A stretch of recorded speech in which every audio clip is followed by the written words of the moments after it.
Ndak ini artinya seasik itu. Jadi garwane Nabi sing ngrasa rodok tuwa. Wah, aku ora tahu. Kok isa. Serilek itu dulu itu. Maksudnya orang Islam pertentangan itu. Maksudnya ini ya balik semua ini bedanya orang pesantren sama orang kampus. Kalau orang kampus mau cerita agama itu rahmatan lil alamin, tapi nyontokno rileke ora iso. Agama itu rilek, tapi nyontokno rileke ora iso. Mergo ya rapati ngaji. Assalamualaikum warahmatullahi wabarakatuh. Bismillahirrahmanirrahim. Rabbi shrah li sadri wa yassir li amri wa hlul 'uqdatam min lisani. Allahumma shalli wa sallim ala sayyidina Maulana Muhammadin wa ala alihi wa sahbihi ajmain. Amma ba'du. Ini yang saya hormati pertama, pengatur saya ini Profesor Dr. Haji Maskuri. Yang cara ngomong tidak kayak profesor tapi kayak jurkam.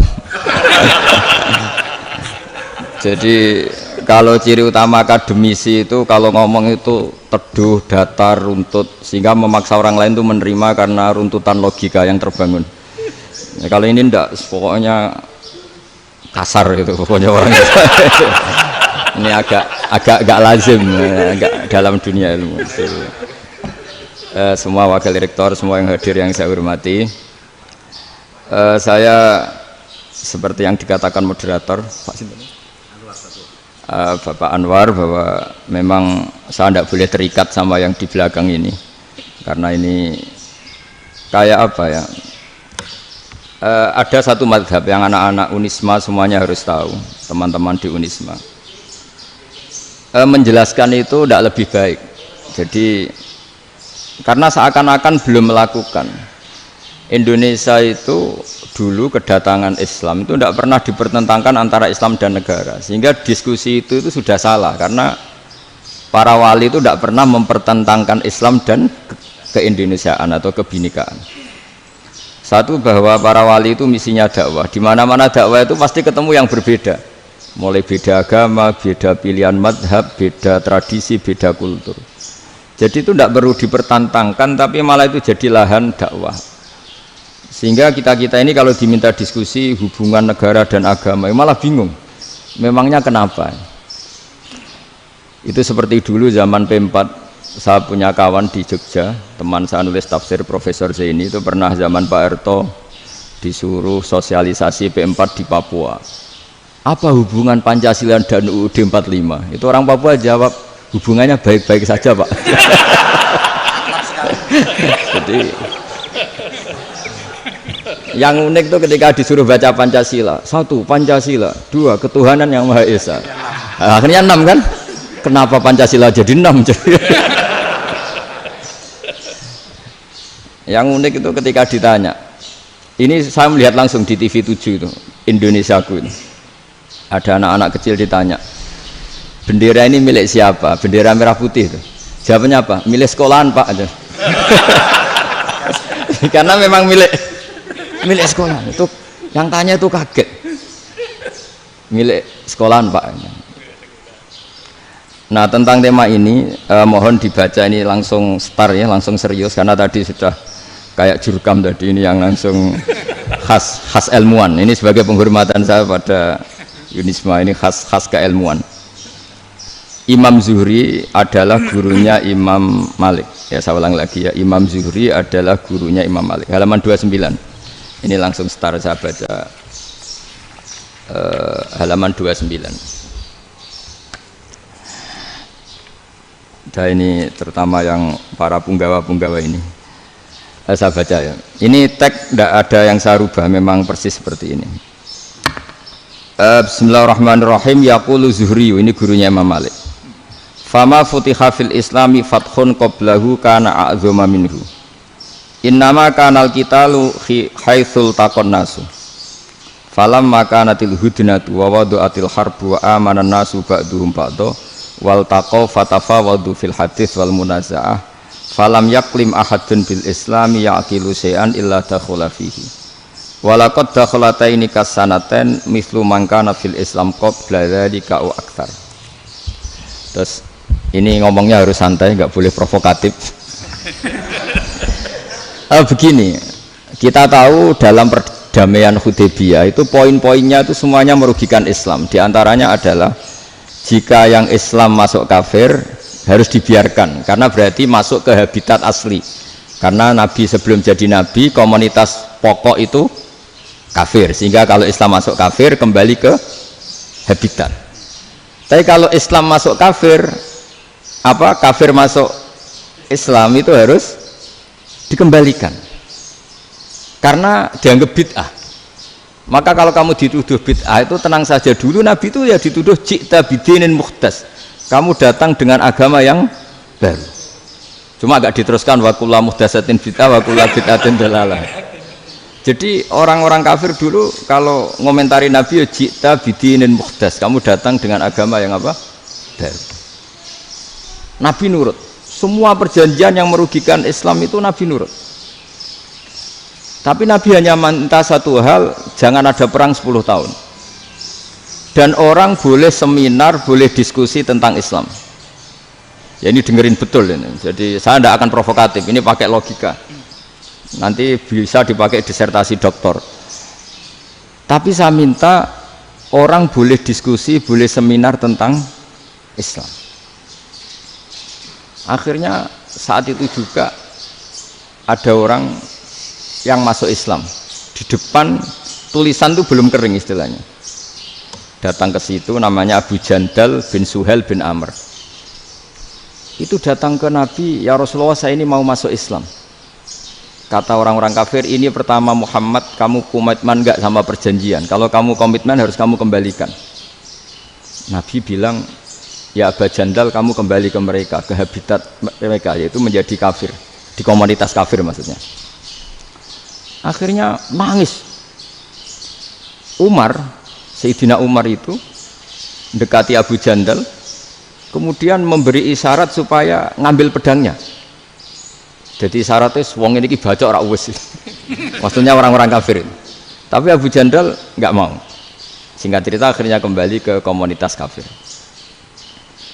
Tapi yang dikatakan Imam Zuhri cara analisis ini nggak bisa pakai provokatif, harus pakai analisis.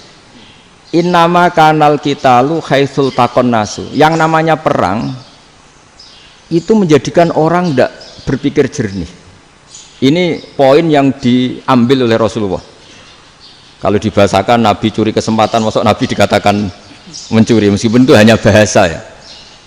Tidak mungkin lah kita bahasakan seperti itu. Saya ulang lagi ya.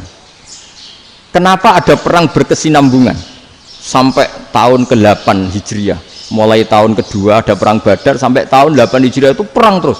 Nabi sama orang kafir perang terus. Akibatnya apa Pak Profesor? Namanya perang itu ya nggak kau bermikir. Pokoknya agar ketemu Islam perang, Islam ketemu kafir perang, nggak kau bermikir. Padahal Islam itu bisa diterima oleh akal sehat, harus lewat diskusi, lewat pengamatan, lewat pemikiran, lewat pengendapan berpikir. Makanya Nabi tahu ini masalah besar. Kalau orang perang terus, itu gak kober mikir Islam, tidak sempat diskusi tentang Islam. Makanya Nabi hanya minta satu poin. Oke, perjanjian ini saya turutin semua, tapi saya minta orang kafir semuanya boleh mendiskusikan Islam, boleh seminar tentang Islam. Mereka bilang iya, pada pikiran mereka kan diskusi paling piye. Ternyata betul, ada diskusi. Terus temanya gini, kira-kira bener di Muhammad Abu Jahal. Terus Tuhan Muhammad sama Tuhan Abu Jahal itu keren mana? Diskusi. Tuhan Muhammad itu khaliqus samawati wal ardi, yang menciptakan langit bumi. Sebagaimana kampanyenya Muhammad. Ya mereka masih jangkar bilang Muhammad. Kalau Tuhan kita, ya berhala itu yang kita bikin, yang kadang rusak, yang kadang kudanan, terus lemutan, pokoknya terus diskusi. Kita kok bener pengirannya Muhammad. Terus Muhammad Abu Jahal. Mulai dhisik Muhammad itu ratau bodoh nih. Mulai dulu Muhammad itu gak pernah bohong. Abu Jahal, waduh, wis bodoh nih ngongkonan. Wis ribet kan? Dan semua diskusi itu mengarah ke kebenaran Islam. Wah, akhirnya ngomong kafir sing tokoh-tokoh cara Jawa yo. Wah, semane jebule masalah ini kan. Artinya gini, kalau kita ingin Indonesia damai, sebenarnya yang untung itu Islam. Karena Tuhan yang menciptakan langit dan bumi tentu gak akan diperbandingkan atau akan dikalahkan oleh Tuhan yang lahirnya saja sudah di bumi. Misalnya kita menjual Tuhan Allah, siapa itu yang menciptakan langit bumi, yang ada sebelum langit bumi? Bandingkan dengan Tuhan yang lahirnya di bumi, ada tanggal lahirnya, ada aktenya, itu kan sudah ribet kan? Begitu juga kalau memperbandingkan tokoh. Muhammad itu siapa? Tokoh yang bisa menyatukan pan Arabik, tokoh yang begini-begini, yang sayang istri, sayang keluarga. Dibandingkan dengan tokoh Abu Jahal, Abu Lahab yang corong jauh penggaweannya yang ngerugikan orang lain. Akhirnya orang itu mulai tertarik sama Islam. Makanya kata Az-Zuhri pakai bahasa dulu, falam yaklim ahadun bil Islam. Tapi kalau sekarang yang populer itu bahasa yatakallam. Sebenarnya yang benar itu bahasa kalimah yaklimu kalaman, karena masdarnya itu kalam, berarti sulasi nopo mujarrad. Tapi di fiilnya itu mujarradnya enggak kelaku. Jadi di fiilnya takallama ya takallamu, tapi untuk masdarnya yang kelaku kalaman. Jadi ini agak unik, agak enggak lazim. Mestinya kan takallama ya takallamu takalluman, tapi di masdarnya kalam populer, tapi di fiilnya tidak populer. Saya teruskan ya. Ini penting sekali. Jadi menjual Islam, kalau boleh dibahasakan menjual, itu tetap enak dalam kondisi damai. Karena kalau kita perang, itu bawaannya kalau ketemu ya perang. Kalau ketemu perang, sehingga orang itu rakober diskusi loh. Saat benernya Islam sampai kafir itu bener di. Karena tidak kober diskusi, tidak sempat diskusi, orang yang milih yang kafir. Karena yang mayoritas yang kuat. Sementara Islam zaman itu lemah. Lah Nabi itu yang diminta hudnah, yang penting kita damai. Terus orang boleh mendiskusikan benar mana kita dan mereka. Ya setelah diskusi ya tadi kan nggak mungkin Allah yang begitu keren hebat pencipta langit bumi dibandingkan berhala yang mengurus dirinya sendiri saja tidak bisa. Walhasil terus orang mulai tertarik sama Islam dan aturannya nggak boleh dilarang diskusi itu. Nah makanya saya pernah ditanya beberapa profesor di Jogja, Gus, suatu saat kalau kampus paling keren di Jogja ini ada Islamic Studies, kemudian pengajarnya dari berbagai agama, ini riskan nggak bagi Islam? Saya jawab, asal yang didiskusikan Islam itu nggak masalah, yang repot itu nak umat Islam. Karena kalau umat Islam yang jadi percontohan, banyak raja yang dolim, banyak pemimpin muslim yang dolim, terus identik dengan Islam itu jadi dolim kan ribet. Ya kalau pas umat Islam, kalau Islam yang kumat kan jadi masalah kan. Nah ini kan terus jadi beda umat Islam sama Islam yang lagi apa? Kumat. Singkat cerita terus Islam mendapat posisi yang luar biasa. Nah makanya di sini diistilahkan falam makanatil hudnah, ketika ada perdamaian wa amanan nasu ba'dum ba'do, orang merasa aman, itu fatafawadu fil hadis wal munazaah. Mereka berdebat, munazaah itu berdebat. Keren mana konsep Muhammad dengan konsep Abu Jahal? Keren mana konsep Tuhannya Muhammad dengan Tuhan kita? Terus diskusi dan mereka akhirnya ikrar, wah yang benar ya Muhammad lah. Di mana-mana Tuhan tuh ya sebelum langit dan bumi, di mana-mana Tuhan yang punya reputasi menciptakan.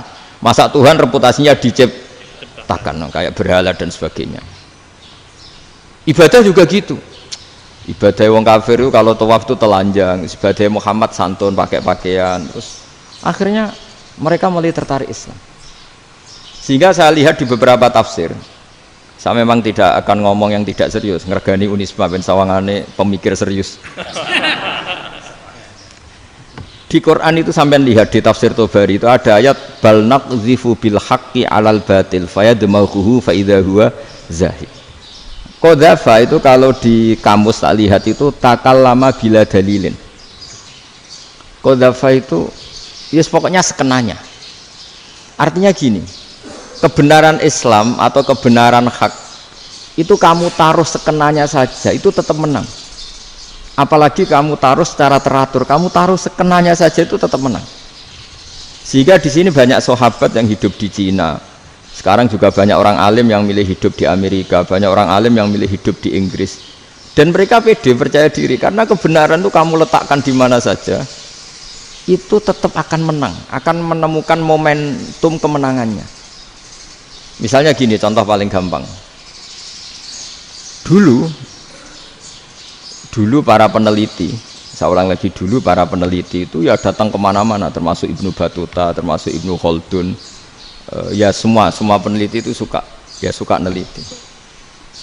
Setelah diteliti, Quran itu satu-satunya kitab suci yang membicarakan sains, misalnya tentang falak, tentang astronomi, tentang asal-usul kejadian manusia, kejadian makhluk. Juga bicara tentang geografi, geologis, semuanya.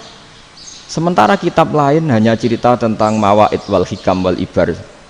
Jadi diteliti kayak apa, pada akhirnya hak ini yang menang. Bal naqdhifu bil haqqi 'alal batil fayadmaghu fa idza huwa zahid. Saya berkali-kali cerita, ada ulama yang ahli matematika. Ketika ditanya kenapa kamu suka ngajar matematika, sampai muridnya itu ragu, ini guruku mlebu swarga ta ora, penggaweane mulang matematika. Tapi para muridnya bermimpi bahwa Imam Amudi itu disuruh ngajar para malaikat. Dan itu pede betul dia. Kata Allah, ini ulama saya yang iman kepada saya setingkat iman kamu. Jadi malaikat itu tidak mungkin Gusti, kita menyaksikan langsung engkau, sementara ini di bumi nggak nyaksikan jenengan. Kenapa bisa sepede dan seyakin itu? Akhirnya Imam Amudi disuruh ngajarin matematika. Jadi Anda kalau profesor itu nanti harus sempat ngajari malaikat, itu baru benar-benar profesor. Jadi nanti di akhirat ngajari siapa? Malaikat. Jadi ada seminar yang melibatkan banyak malaikat, narasumbernya itu seorang profesor. Itu ketika kenapa engkau begitu yakin kalau Allah itu Tuhan dan Allah itu Al-Wahidus Shomad. Terus Imam Amudi mulai nulis angka gak beraturan, 2, 3, 4, 5 sampai 1 miliar, 1 triliun, pokoknya gak beraturan. Kata beliau, nisbatus naini wasalasa ila ma la nihayatalaha iku nisbatul far'i ilal asli. Mbok angka sebanyak apapun, 2 dibanding 1 ya far'ul wahid, 3 dibanding 1 ya far'ul wahid. Semua angka yang enggak terhingga pun dibanding 1 semuanya far'ul wahid. Semua angka sebanyak apapun itu cabang dari angka 1. Fakullu hadil awalim far'un minal wahidis somad, yaitu Allah Subhanahu wa ta'ala. Wah, kira malaikat tepuk tangan, iya juga. Jadi begitu juga ada ulama itu ahli gambar. Saya dulu ngaji sama Mbah Mun Al-Husunul Hamidiyah, itu kitabnya itu banyak gambarnya. Dan gale gambar yang ngawur betul, mangga ahli gambar. Saya epol, sempurna lele. Semua gambar bangunan, gambar sapi, pokoknya gambar. Ternyata dia menemukan Tuhan itu dari gambar. Gambar serapi ini atau seruwet ini sama. Gambar rapi sama ruwet itu sama kalau dalam pandangan tauhid. Dimulai minan nuqtah al-wahidah. Kowe cek gambar sing rapi sing indah, cek gambarmu elek, dimulai dari 1 titik, dan titik ini nuqtatil wujud, yaitu Allah Subhanahu wa ta'ala. Jadi nak cara ahli tauhid gak penting gambare api, menang lomba atau ora penting, butuhe hadis surah ini gambar baik yang rapi maupun ndak adalah min nuqtah dari 1 titik. Ya, alam raya sebanyak ini mbok gambar mbok ora, cek mulai Mars sampai Jupiter kabeh semua bentuknya yang banyak ini semuanya min nuqtatil wujud, yaitu dari titik wujud. Gini kok Allah Subhanahu wa ta'ala. Di sini hebatnya ulama-ulama, mbok dia pengajar matematika, mbok pengajar gambar, semuanya dipakai perangkat untuk tauhid. Ya, itu kan juga bagian dari Islam damai, Islam yang sangat tidak perlu perang untuk orang dipaksa Islam. Nggak perlu provokatif kayak tadi pidatone rektor jenengan tadi. Jadi ciri utama ilmuwan tuh kalau ngomong datar tapi logikanya nggak terbantahkan, itu ciri khas ilmuwan. Kalau ciri khas politikus kalau ngomong itu keras, provokatif lah kira-kira gitu. Tapi isinya biasa. Nah, saya berharap nanti semua profesor doktor itu datar tapi isinya kualitasnya bagus ini. Mentes. Jadi makanya terus kata ulama, kenapa diistilahkan bal naqdhifu bil haqqi? Kenapa pakai qadzafa sementara qadzafa maknane takallama bila dalil? Maksudnya bila dalil di sini itu min ghairi ikhtiyajin ila dalilin. Kebenaran itu memang enggak butuh dalil. Apa kita perlu dalilnya apa? Buktinya apa? Kalau 3 itu cabang dari 1. Wong gendeng yang takok gitu pas orang gendeng. Wong 3 cabang dari 1 kok ditanyakan buktinya apa? Itu min awalil bidahah. Pertama orang pasti tahu kalau 3 itu far'ul wahid, 1 juta juga far'ul wahid, 1 miliar juga far'ul. Gambar yang sebanyak apapun ya dimulai dari 1 titik, cek gambar bener maupun yang tidak. Akhirnya apa? Ulama dulu itu sebegitu rileks nerangkan tauhid. Lalu kenapa asma ini yang ya ini kan khas NU ya, khas pesantren. Sebenarnya saya keberatan pakai istilah khas NU, pakai khas pesantren, karena NU itu anaknya pesantren, jangan dibalik pesantren anaknya NU, karena sebelum ada NU itu ada pesantren. Tapi kayaknya Unisma lebih suka pakai bahasa NU Dan saya ya agak-agak orderan yang terpaksa disuruh ngomong. Ini agak apa ya, agak kacau sebetulnya ini, agak kacau. Jadi NU itu sama pesantren itu tua pesantren. Jadi NU dilahirkan pesantren, bukan dibalik pesantren dilahirkan NU. Sehingga barokahnya didirikan pesantren ini, kadang nyuwun sewu sekali berbahas Hasyim itu kadang ide besar beliau itu ora dituruti wong NU. Jadi Mbah Hasyim cara kula kok dadi Mbah Hasyim ya mangkel. Mbah Hasyim itu ngarangno kentong. Nggih ngaramno beduk, tapi wong NU nganggo kentong. Beduk. Dan uniknya Mbah Hasyim enggak tersinggung. Karena ciri khas pesantren itu membolehkan perbedaan apa? Pendapat. Itu masyhur khilafnya Mbah Hasyim sama Mbah Fakih Mas Kumambang itu sampai dikitabkan. Saling ngeritik, saling macam-macam lah. Jadi cara berpikir Mbah Hasyim ketika Nabi rembukan, ini gimana ya cara menentukan waktu sholat ya? Ya pakai kentong ya Rasulullah, dzakalin nasoro itu untuk orang Nasrani. Ya pakai buk itu trompet, dzakalil Yahud itu untuk orang Yahudi. Terus, ada yang lagi pakai api ya Rasulullah, dzakalil Majusi itu orang Majusi. Setelah itu ada orang datang lari-lari cerita mimpi azan tadi. Ya itu terus dipakai sarana pemanggilan sholat ya azan itu. Sehingga Mbah Hasyim menolak kentong. Karena mantas sababi qaumin fahuwa minhu. Beliau keras sekali sampai bilang haram. Beliau judulnya ya haram, Al-Jasus Antakrimin Nakus. Setelah naskah itu sampai ke Mbah Fakih Mas Kumambang di Gresik situ, di daerah Dukun situ. Dulu nggak ada WA ya, jadi sampainya ya lama. Makanya saya sampai sekarang nggak punya WA, karena ya saya ulama kan, kalau WA-an terus ya jadi ulama. Nggak jadi ulama, main WA-an terus itu. Nah itu termasuk rektor gak kau bermikir itu mesti kebanyakan WA. Karena kan otaknya didikte oleh sesuatu yang masuk, sesuatu yang dilihat itu kan pasti mendikte kita. Beda kalau yang enggak WA-an kan mikir apa kita yang menentukan. Kalau WA-an kan kita ditentukan. Mau mikir anaknya butuh apa gara-gara WA informasi Jakarta mikir Jakarta. Padahal secara kewajiban ngapain kamu orang Malang mikir Jakarta? Gara-gara WA, mikir Jakarta belum selesai ada berita di Sulawesi, mikir Sulawesi, habis itu mikir NTT. Makanya semua orang sekarang merasa tokoh nasional gara-gara informasi yang masuk itu nasional. Jadi masih RT yang mikir gimana Gus Indonesia kok. Ada RT sampai lupa kalau dia itu RT. Jadi semua orang sekarang merasa tokoh nasional. Dan itu gara-gara apa coba? Akhirnya semua orang juga punya ide tentang nasional. Harusnya negara itu gini-gini. Jebule wonge sing duwe ikon itu sapa? RT. Ribet kan?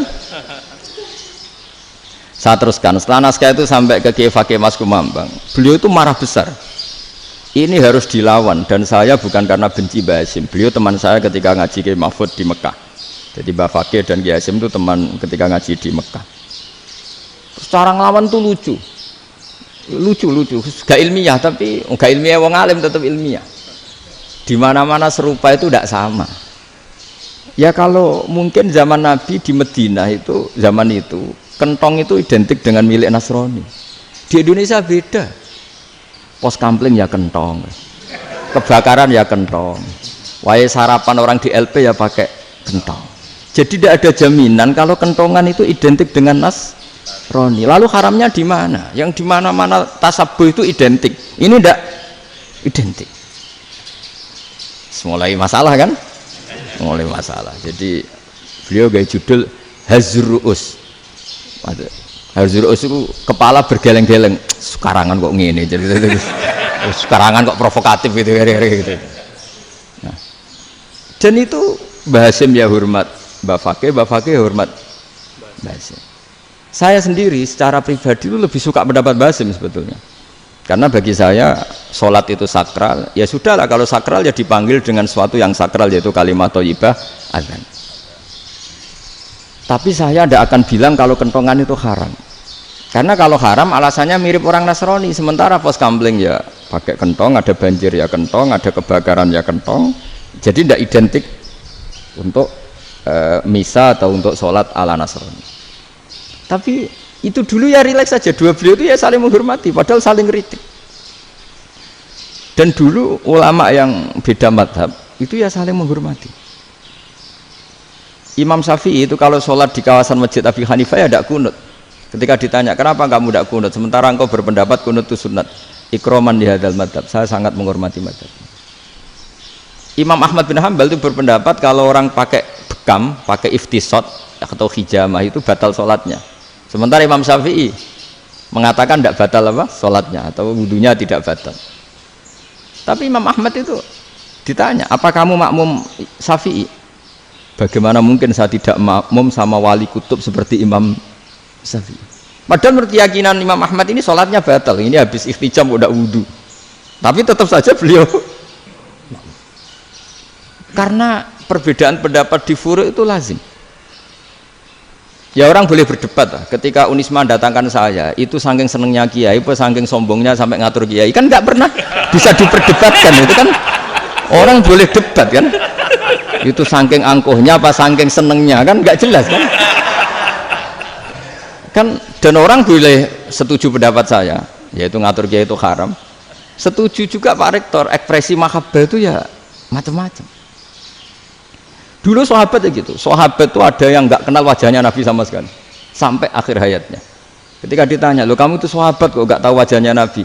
Saya tidak pernah berani memandang Nabi karena ijlalan Nabi, terlalu menghormati saya sehingga tidak berani memandang wajahnya. Ada sahabat yang penggawaannya dulu wajah Nabi sampai bisa nyifati alfiu faminunil hajib, sampai bisa nyifati detail karena dulu wajah Nabi itu ibadah. Ada seorang wali ditanya, kalau kamu di surga ingin nggak melihat Allah? Enggak. Loh, tapi semua orang ingin melihat Allah. Unazzihu dzalikal jamal an-nadhari misli. Ben gak elek-elek Allah tak delok terima aku. Wong ra jelas. Penting kok delok pangeran. Banyak. Jadi justru tapi karena saking takzimnya. Enggak lah, mosok sak aku kok. Makanya saya berkali-kali cerita. Menurut kesepakatan ulama, soft awal itu paling baik. Tapi banyak juga wali yang kalau sholat itu di belakang. Koyok paling bener yang kok ngarep gitu. Lu bayangkan misalnya kamu semangat di soft awal di Masjid Haram, jebule sholatnya salah. Itu dari malaikat gayane kok ngarep, jebule ra roh. Enggak di sini-sini wong. Jebule bodoh gitu.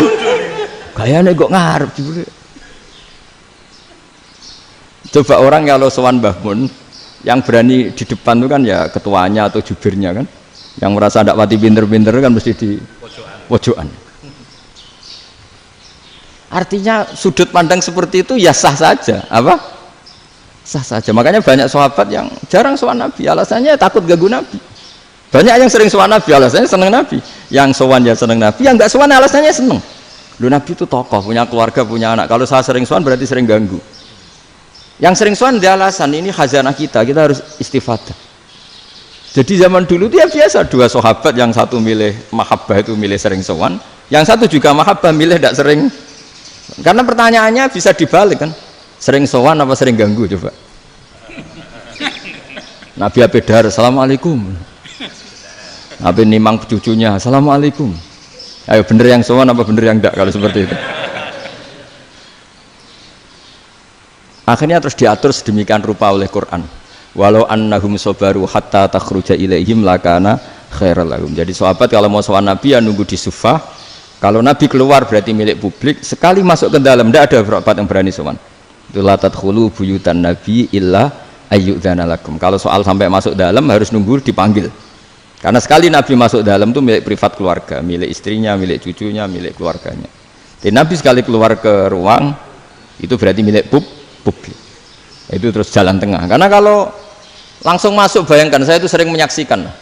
Mbah Mun habis ngaji 2,5 jam ngaji Jalalain. Baru masuk, assalamualaikum. Padahal yai mungkin mau ke kamar mandi, mau ini itu. Jadi dulu itu Quran sangat modern. Sebelum ada dokter ngatur tamu, rektor ngatur tamu itu Islam sudah modern. Dia kan nggak fair kan? Misalnya saya ke Unisma harus janjian pakai ini. Terus kalau misalnya kesini selonang-selonang kan lucu kan, mentang-mentang kiai terus juga sowan-sowanan selonang-selonang. Padahal kalau kita mau ke mereka pakai protokol. Sering tidak fair dunia ini, tapi karena aku kiai oleh gelo ya sudah. Akhirnya saya memutuskan gak gampang kemana-mana karena itu.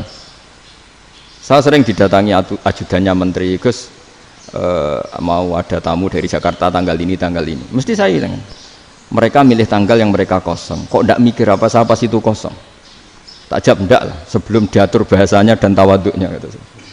Akhirnya dibalik, datang lagi, Gus jam jenengan kosong apa, kita menyesuaikan. Lah itu lagi di akhlak kata saya. Itu baru punya akhlak kata saya. Bukan masalah ini, bukan masalah gengsi ya. Saya sendiri itu dolan ke alumni itu jarang, karena ya takut. Kiai kan yang nganggur, jam 9 nganggur, jam 10 nganggur. Bisa saja alumni itu kerja di pabrik, bisa saja yang latihan ekonomi di pasar. Sehingga kalau saya datang jam 9, iki kiai sing nilai santri ini, apa kiai sing ganggu santri. Nah karena orang ini melakukan rutin, gak kok berpikir, pokoknya ini jenenge silaturahim. Mau nyerah kok berpikir, padahal kalau jangan-jangan ini kiai yang nilai santri ini, apa kiai yang ganggu santri ini karena datang di jam kerja. Nah, bayangkan kalau kebenaran dulu itu dikawal oleh satu peradaban perang. Jadi Nabi sesuai diangen-angen Pak Nabi. Perang Badar menang Nabi, perang Uhud menang wong kafir, perang ini gonta-ganti. Apapun itu yang penting satu kesimpulannya, cara Rasulullah kesimpulannya satu. Orang tidak kober mikir kebenaran secara mengendapkan pikiran dengan pikiran jernih. Maka hebatnya Nabi ketika perjanjian, pokoknya saya minta nggak ada perang. Dan orang boleh mendiskusikan Islam. Itu luar biasa idenya Nabi. Karena bawaan perang itu orang kan nggak kok bermikir.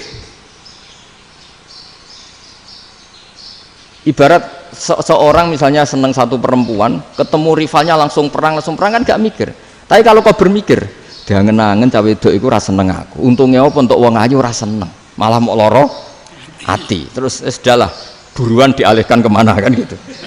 Itu nak mau amen WA-an tukaran lewat SMS atau tarung langsung ora kau bermikir. Tapi kalau kau bermikir, akhirnya berpikir nih, perempuan tadi sebenarnya yang disenangi siapa? Oke, ternyata senang Pak Erick. Sudah kita ngalah. Karena tidak ada nikmatnya kan menikahi perempuan yang sama sekali tidak mencintai kita. Tapi kalau nak kau berpikir pokoknya diprovokasi, wah gue kalah mbak A, gue kalah mbak B. Pikirannya kan, ojo sampai kalah. Bareng wis menang ternyata ada mas. Lah. Nah bayangkan Islam itu seperti itu dulu, dipertarungkan. Luang Islam itu dinu aklin, agama yang diterima dengan akal sehat. Tapi sekarang ukurannya perang. Yang menang berarti benar, yang menang benar. Kan terus jadi repot. Itu Nabi tidak ingin, makanya Nabi ingin sudahlah, nggak ada perang.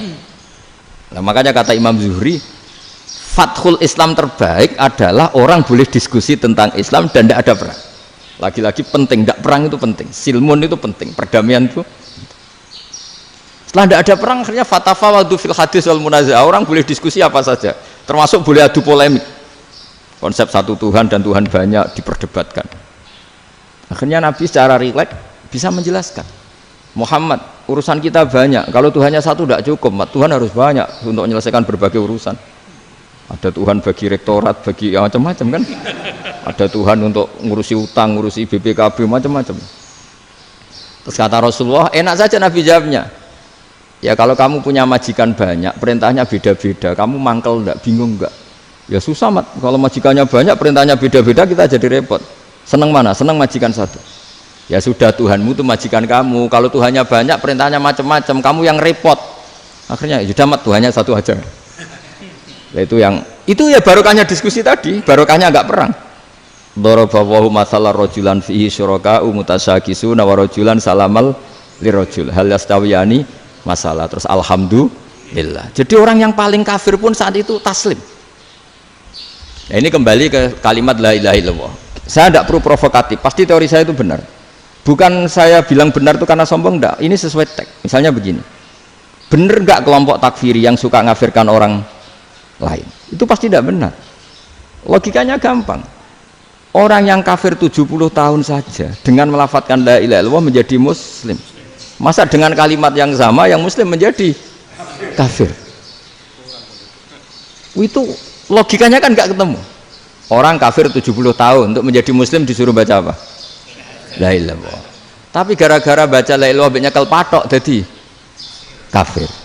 Pertanyaannya, loh ini kalimat apa? Kalimat untuk mengkafirkan apa kalimat untuk mengislamkan? Karena yang kafir dengan kalimat itu menjadi Islam, ternyata yang Islam dengan kalimat itu menjadi kafir. Itu ketemu enggak cara logika itu kan enggak ketemu kan? Makanya cara pikirannya Abul Hasan Asyadzili, dan saya setuju pikiran itu. Istighfar ini boleh orang Jawa Timur protes karena kadang beda manhaj, tapi jangan protes saya, protes Abul Hasan Asyadzili kualat mesti sampean. Ketua Torekoh napa? Sadziliyah. Cara madzhab Sadzili, dan Anda boleh berbeda madzhab, mencari khasnya wong kampus wani beda. Beda kapasitas lah, pokoknya butuhnya beda. Dan ketok pinter, ketok kritis tuh. Cara madzhab Abul Hasan Asyadzili itu gini Pak Rektor. Jadi istighfar itu baik, tapi ba'da kamali tauhid, setelah tauhidnya itu benar.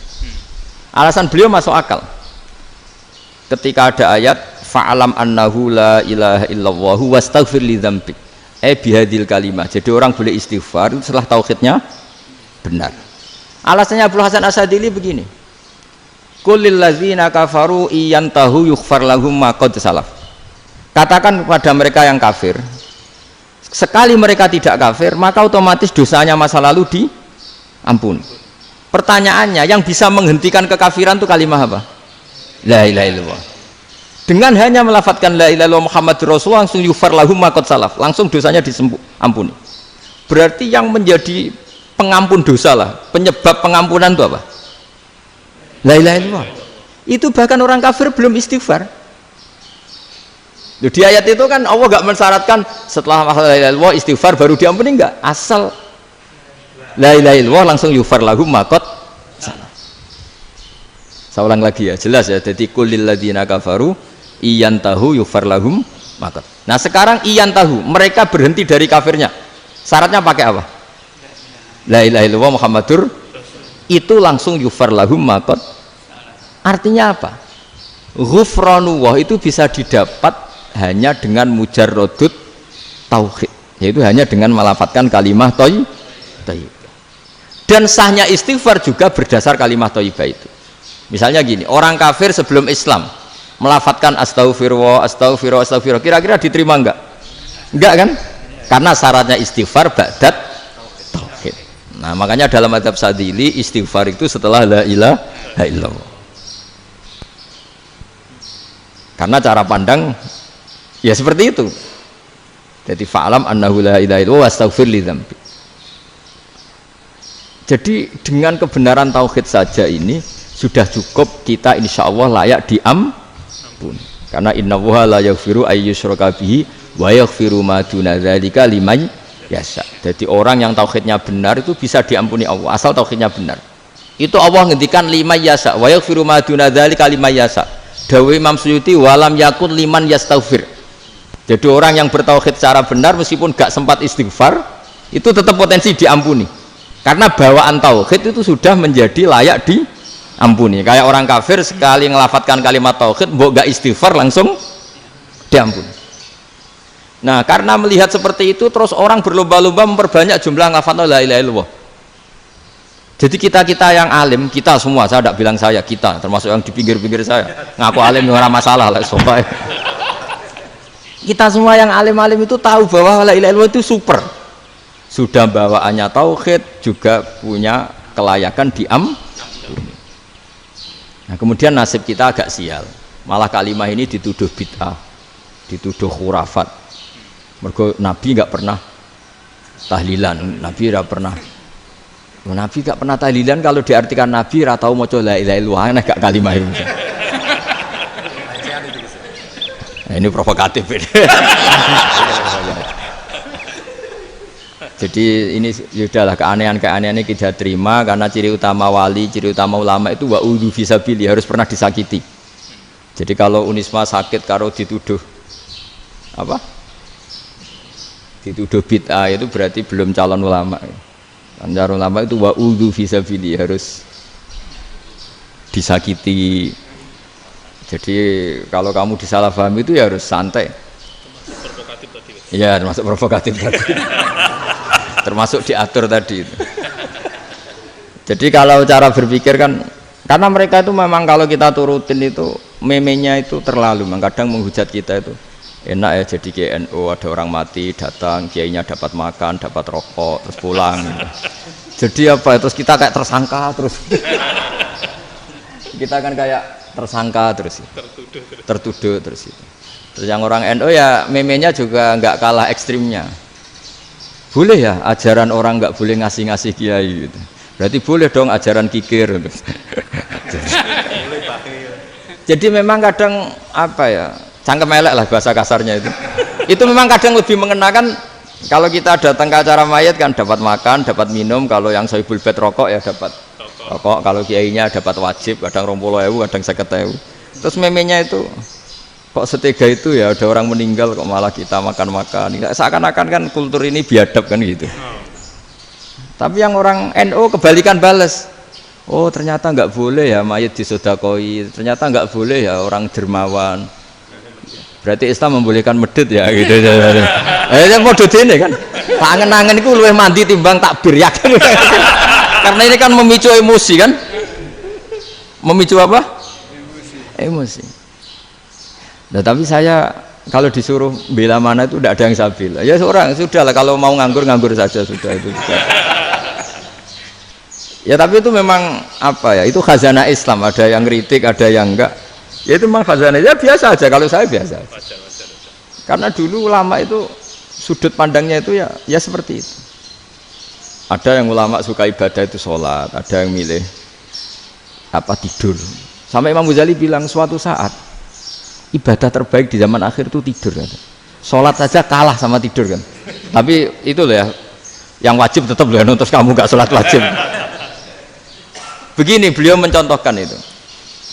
Ada orang sholat tahajud terus obsesinya itu ingin hajatnya terkabulkan. Sementara yang tidur obsesinya nikmati rahmatnya Allah, boleh tidur, bisa tidur. Kata Imam Ghazali, timbang kita tahajud terus nuntut pangeran aduk turu katanya. Mergo engko di akibat terus setan memberi bisikan, "Lho nyatanya kamu tahajud ya gak terkabul." Berarti cerita bahwa Nabi ngendikan kalau doa tahajud mustajab enggak. Daripada ngono kan turu ora tau donga misalnya. Timbang ngabur-aburi Islam kan, timbang ngelek-ngelekin apa? Islam. Jadi ulama itu mulai dulu itu sudah berpikir. Banyak orang menjadikan tahajud, sholat malam itu media untuk hajatnya. Dan kalau nggak kesampaian ini mutung. Nyalahkan kiainya ijazah ramandi. Macam. Daripada ngono ora usah apa? Tahajud wis turu. Dan jenis kayak ini tuh banyak. Makanya ulama kayak saya itu saya naik dewi itu ya jarak. Saya sering didolani muhibbin terus bilang, "Gus saya doakan gini-gini, saya mau nyalon bupati atau saya gini." Saya bilang, "Gak waduh orang dongo, nak ramandi darani ulama dongane ramandi. Nak mandi kamu jadi bupati tetap nganggep karena beli. Sopo sing ora bupati saya gak beli." Ribet kan? Ketika mereka jadi ngunsurkan doa kamu apa karena kemarin beli? Yang beli maksudnya, nggak beli nggak usah tersinggung. Jadi ribet ngadepin. Nggak, artinya gini loh, boyo doa itu jangan dipakai begitu loh. Kalau minta nasihat tak nasihati, jadi bupati yang baik, gubernur yang. Kalau minta doa itu resikonya. Akhirnya kiai kalau diminta doa ya doa, sebenarnya diisinya itu nggak doa kemenangan. Itu mas selamat gitu. Karena ribet. Makanya Islam itu doa itu setelah iman. Aturan iman benar baru doa. Aturan iman benar termasuk Allah itu yaf'alu ma yasha, boleh melakukan yang dikehendaki. Allah nggak boleh terdikte oleh doa kita, nggak boleh. Ya saya ulang lagi ya, madzhab Hasan Asyadzili ini khas kita. Jadi la ilaha illallah itu didahulukan sebelum istighfar. Tapi kebalikannya madzhab Imam Sanusi itu dibalik. La ilaha illallah itu kalimat yang sakral. Karena yang sakral dibutuhkan muqaddimah, yaitu yang melafadzkan harus yang sudah bersih, yang sudah steril baru melafadzkan la ilaha illallah. Maka dalam madzhab Sanusiyah istighfar dulu baru la ilaha illallah. Nah, cara madzhab Abu Hasan Asyadzili kebalikan, istighfar itu sah setelah sahnya tauhid. Kamu ikut mana dulu? Asyadzili apa Sanusiyah? Alhamdulillah sama-sama tidak paham, ya sudah. Akhirnya sudah, ya saya nggak kemana-mana kan gitu. Jadi apa ya? Terus ini saya teruskan, ini biar khas pesantren atau khas NU lah, kalau bahasa Pak Rektor khas NU. Ini Ben sampean tahu beberapa perbedaan itu lazim, halaman 24. Ya, halaman 24 sama 25. Tak baca, ini masih orisinil. An Sufyan bin Uyainah, ini juga gurunya Imam Syafi'i. Kata Sufyan bin Uyainah, beliau cerita, Kana Isa wa Yahya alaihi masalam ya'tiyanil qaryah. Fayas'alu Isa an syirari ahliha. Wa yas'alu Yahya an khiyari ahliha. Jadi Nabi Isa dan Nabi Yahya itu satu generasi, sama-sama masih muda. Kalau di satu kampung yang Nabi Yahya tanya, ini keluarga terbaik siapa? Saya mau nginap di situ. Karena kumpul orang baik itu nyaman. Kalau Nabi Isa kebalikan, keluarga terburuk mana ya? Saya tak di situ. Nah terus akhirnya faqala lahu Yahya lima tanzilu ala syirarin nas. Kenapa kalau kamu bermalam kok malah kumpul orang-orang yang nakal? Innama ana tabibun udawil mardo. Saya ini nabi ibarat dokter. Di mana-mana dokter yang ngumpuli yang sakit, ngobati yang sakit. Makanya di NU itu ya banyak Ki Jazab mengumpuli yang nakal-nakal. Nak tepak yang entas yang nakal, nak ora tepak ya katut. Ini adu nyali lah sudah gitu. Tapi itu ada ilmunya, yaitu niru Nabi siapa? Isa. Kalau kamu dokter penelitian itu cari daerah yang banyak pandemi apa yang bersih? Yang banyak pandemi, karena yang namanya penelitian ya di situ kan.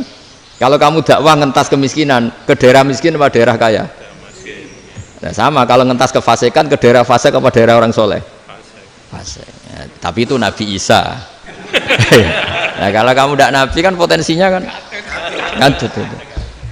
Tapi setidaknya bahwa kita sering disalahkan karena punya beberapa tokoh yang ngancani fasek-fasek, itu sebenarnya ada dalilnya, yaitu Nabi siapa? Isa. Nah terus masalah tegas dan lunak. Ketika ada mahasiswa misalnya pacaran, boncengan lanang dan perempuan, itu pilihan kita apa? Kalau tegas, terus gak mau mendengar kita. Misalnya gini contoh gampang, tak beri contoh Pak D, jangan orang tua, nanti secara fikih itu beda. Nah ini kan kita orang pesantren, nah, biasa ngaji fikih detail. Kamu Pak D seorang perempuan, mahasiswi misalnya, sering pacaran. Setiap ke situ sama pacarnya kamu diam saja. Padahal kamu dosen keislaman. Mesti pawanaan kamu nyimpulkan, ternyata pacaran itu tidak apa-apa. Buktinya Pak D itu tidak negur, menengai. Ini berarti as-sukut alal mungkar. Tapi kebalikannya, Pak D ini terkenal keras. Nak rono mesti ada kuponaan. Akhirnya yura rono, mesti ngerti nak mesti diamuk. Nah, dua orang ini sama-sama gagal kan? Yang lunak menjadikan ponakannya pacaran terus karena enggak negur sehingga dikira membolehkan. Sing keras juga enggak sempat bina, wong rono era wani. Akhirnya dua orang ini sama-sama enggak ketemu, sama-sama enggak berkesempatan membina kan? Gagal membina kan? Karena yang keras ponakannya enggak pernah situ, berarti enggak bisa bina kan? Yang lunak membiarkan berarti juga ada bina. Nah Islam itu antara dua itu, ya agak terlalu lunak, gak terlalu keras. Karena kalau terlalu keras, misalnya ada kiai terlalu keras, lu masyarakat mau tanya itu gimana? Lari kan? Lu saya ini punya pengalaman pribadi. Saya ini kan kecelok orang alim. Itu kalau pernah ya saya itu berusaha ya pokoknya ya umumnya orang alim lah. Tenang, terus anteng, nggak gejlok-gejlokan. Itu nggak ada yang tanya. Saya mimpi ketemu beberapa ulama itu disalahkan. Terus umat saya kalau mau tanya itu ke siapa? Wong alim wis wibawa, meneng tambah banget wibawan. Kalau Quran sering gejlok rektor macam-macam. Terus wong wanita kok. Saya biasa ke pasar pandangan dicegot orang. Gus, putri saya itu sering keluar darah tapi melebihi batas haid gini-gini. Kalau badhe sowan jenengan, gak usah sowan ning kene mbek ngadeg-ngadegan. Terus tanya, yang haid berapa hari, Gus? Ya supaya rudat ilal adat sebelum dia punya penyakit istikhadah itu berapa? 6 hari ya sudah, kembali 6 hari lainnya mustahadah, tetap sholat, tetap normal. Tapi kalau sawi bawa moro pasar go tasbih duwilu iku mesti wong salaman njaluk donga yakin. Tapi baru kayak rada uraan ketemu wong-wong, dol pening ndi? Mak pening ndi? Gus beneran Gus ketemu jenengan kula wingi badhe tuwa kok. Akhirnya tanya. Jadi uraanku itu amdan. Lho nek sampean asli, iki asli uraan. Karena ndak uraan lah tetap ndak wibawa kan. Jadi baru kayak uraan itu ya banyak. Saya itu kalau ngantor di Jogja itu banyak orang yang tanya. Ya biasa tuh tanya macam-macam. Karena saya uraan. Ke pasar ya orang, bahkan di bis sering ketemu orang, wah beneran Gus kalau badhe sowan jenengan badhe tanya ini. Ya sudah di sini aja. Jadi semua itu diilmoni. Nah, Nabi itu punya sisi yang dua-duanya jalan. Memang beliau luar biasa, dipilih Allah yang luar biasa. Nabi ketika wibawa itu banyak sahabat yang bahkan mengenali wajahnya aja tidak bisa. Ka'anna ala ru'usihim at-thair, bayangannya seakan-akan di kepalanya itu ada burung yang takut terbang, saking antengnya. Tapi Nabi sekali mengeluarkan job, sekali santai, itu sahabat tanya itu sampai yang nggak pantas ditanyakan. Nabi saat tadi kumpul istri saya, tapi tidak inzal, itu wajib mandi ndak? Aro'aita law anna ahadana ya'ti imro'atahu walam yunzil. Itu ya ditanyakan. Nabi pun kumpul ya betul saged inzal sepundi. Guys betul lagi. Terus ya ada yang tanya macam-macam. Ya saking ada sahabat dipanggil Nabi tambah lari, dipanggil lagi tambah lari. Panjenengan nyeluk, oh pas kula kumpul bojo kula. Lah kula kuwatir jenengan orang suci, saya belum mandi, makanya saya lari. Nabi ngendikan inamal mukmin thahir, ya nak masalah ketemu kiai ra apa-apa ijek junub. Penting kok nak salat ya adus sik. Tapi Nabi sekali pakai madzahirul jalal, tapi pakai wibawanya, itu orang nggak berani ngomong. Tapi sekali Nabi rileks, itu orang bisa tanya apa saja, termasuk halal yang nggak pantas. Ada sahabat itu tanya lucu, tanya Maimunah. Maimunah itu ya cantik tapi sudah agak tua lah. Maimunah, ya umal mukminin, hukumnya ngambung bojo pas Ramadan ubi. Wah gak roh aku, gak tahu diambung kan Nabi pas Ramadan. Tanya Saudah, wah malah orang arah diambung kalau Saudah itu kan istuwa itu. Lucunya istrinya jawab, tanya Aisyah yang mungkin Nabi, iya yang mungkin tanya Aisyah. Itu yang usul ya istrinya Nabi Maimunah. Selalu Aisyah, tanya be Aisyah. Ya Amirul ya umal mukminin gini-gini. Aisyah yang cantik masih perawan kan. Qabbalani Rasulullah bahwa oh Nabi biasa ngambung-ngambung pas Ramadan dan beliau tetap puasa. Akhirnya fakih ngarang kan wa takbil fi Ramadan wa tublah la tubtilu shauma ngambung ora. Iku ya udah biasa di sini. Ya nasi bojone ayu. Nah ini artinya seasik itu. Jadi garwane Nabi sing ngrasa rodok tuwa. Wah, aku ora tahu. Kok Aisyah. Serilek itu dulu itu. Maksudnya orang Islam pertentangan itu. Maksudnya ini ya balik semua ini bedanya orang pesantren sama orang kampus. Kalau orang kampus mau cerita agama itu rahmatan lil alamin, tapi nyontokno rileke ora iso. Agama itu rilek, tapi nyontokno rileke ora iso. Mergo ora pati ngaji. Contohnya ora iso, tapi mau gawe kaidah kok Islam itu rahmatan. Jadi Nabi itu lah, Allah juga gitu. Allah itu kalau sudah memperlihatkan madzahirul jalal, itu mbok malaikat Jibril rawani. Ketika Allah dengan madzahirul jalal. Tapi kalau Allah dengan madzahirul jamal, madzahirul apa? Jamal. Iku ya gojol-gojol kan ambek makhluk gojol. Ya buli-bulian cara sakniki. Ya sampean delok ning hadis syafaat itu, akhiru man dakhalal jannah atau akhiru man kharaja minan nar, itu di beberapa judul. Ada seorang rojul yang ahli neraka ya, dintas mbek pangeran terus ditudono swarga. Gusti, swarga ngiler tok ora wong wayu roh, wis ngiler tok. Ngerjaluk Gusti mosok roh tok ora oleh mlebu. Jarimu asal mlebu metu kon neraka ora jaluk-jaluk meneh. Sumpah lo ya, gak jaluk apa-apa meneh. Mboten Gusti. Sekali saya keluar dari neraka ndak akan minta apa-apa lagi. Wis.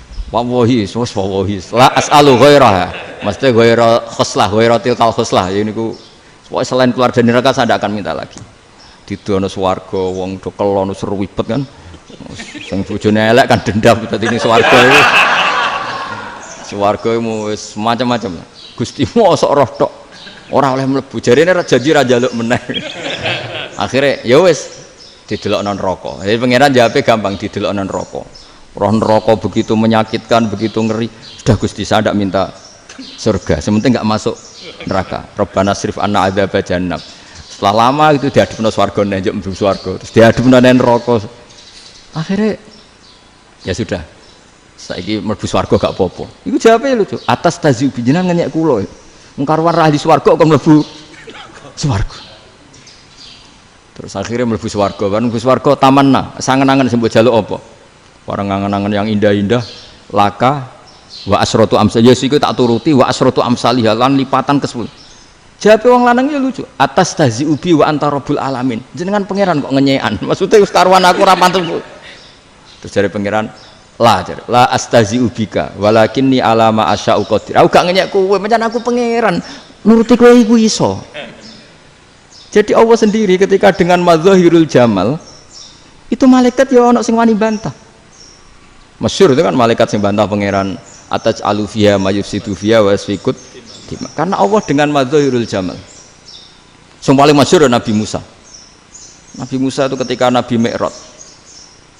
Nabi Mi'raj itu beliau kira-kira di langit keempat lah yang masyhur atau kelima. Ngelangkai.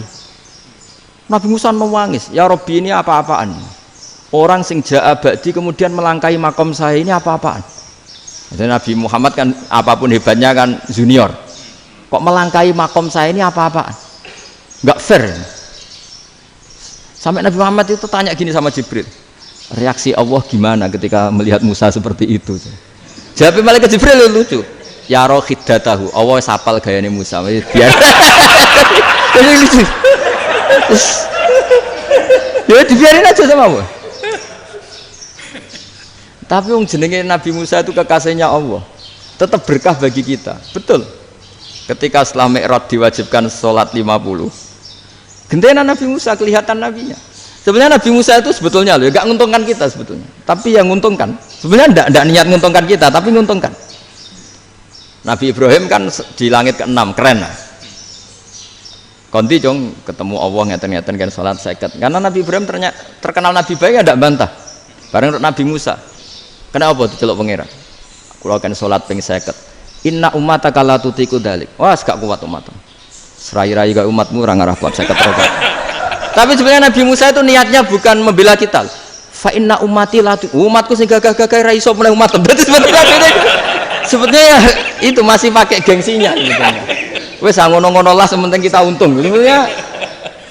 Sebetulnya dia itu gak terima wong umat saya aja yang lebih kuat. Gak kuat apalagi umatmu. Dan terus sebutin irji ila rabbika fas'alhu takhfif. Itu berarti Allah dengan madzahirul jamal. Sudahlah, datang ke Allah minta keringanan. Allah itu baik. Minta, ambek Allah diringanan mau 5 tok, jadi cek 45. Balik ke Nabi Musa, piro 45, cek ra kuat umat. Wong umatku ra kuat, jadi sebenarnya dia bilang umatku ra kuat. Lho cara Nabi Muhammad model wong Malang, yo beda umatku mbek umatmu. Ribet kan? Beda. Lho Nabi Muhammad kan tidak seperti itu kan? Tidak punya akhlak Malang kan? Akhlak. Maksudnya akhlaknya mujur itu, akhlak yang baik gitu.